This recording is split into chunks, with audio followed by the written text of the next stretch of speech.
حضرت عمر بن خطاب رضی اللہ تعالیٰ عنہ کا دور خلافت عدل و انصاف کے لحاظ سے اسلامی تاریخ میں ایک مثال ہے۔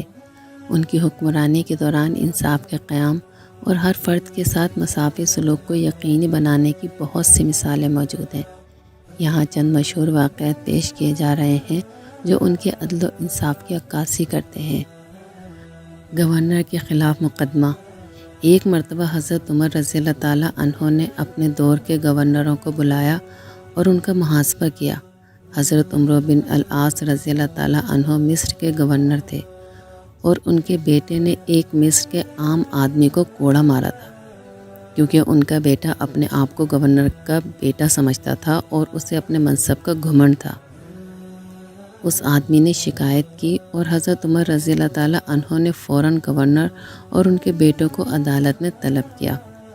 جب دونوں عدالت میں حاضر ہوئے تو حضرت عمر نے اس آدمی کو کہا کہ وہ گورنر کے بیٹے کو اسی طرح کوڑے مارے جیسے اس نے اس پر ظلم کیا تھا۔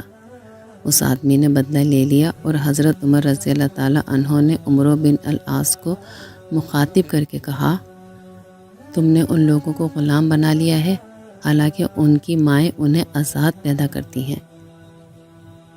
مسلمان اور یہودیوں کا مقدمہ۔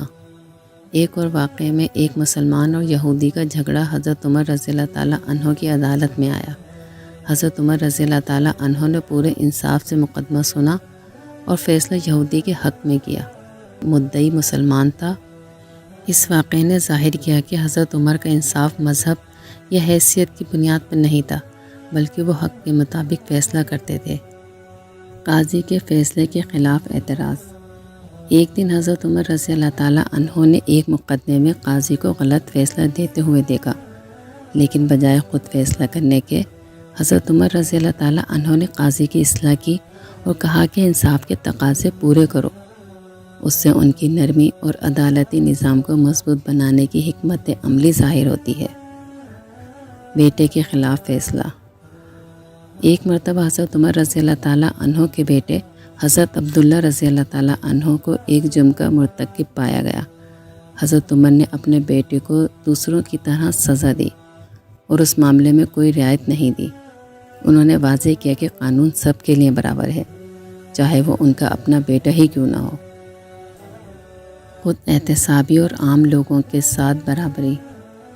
حضرت عمر رضی اللہ تعالیٰ عنہ نے ہمیشہ خود کو عام لوگوں کی طرح سمجھا اور اپنے لیے کسی خاص مراد کا مطالبہ نہیں کیا۔ ایک واقعے میں ایک شخص حضرت عمر رضی اللہ تعالیٰ عنہ کے سامنے آیا اور کہا کہ اسے شکایت ہے کہ حضرت عمر کا جبہ لباس زیادہ قیمتی ہے، حالانکہ اسے بھی عام لوگوں کی طرح ہونا چاہیے۔ حضرت عمر رضی اللہ تعالیٰ عنہ نے فوراً اپنے بیٹے عبداللہ رضی اللہ تعالیٰ عنہ کو بلایا اور لوگوں کو بتایا کہ جب انہیں بیت المال سے کپڑا ملا تھا تو وہ ان کے لیے ناکافی تھا، اس لیے ان کے بیٹے نے اپنی طرف سے کچھ کپڑا انہیں دے دیا تھا۔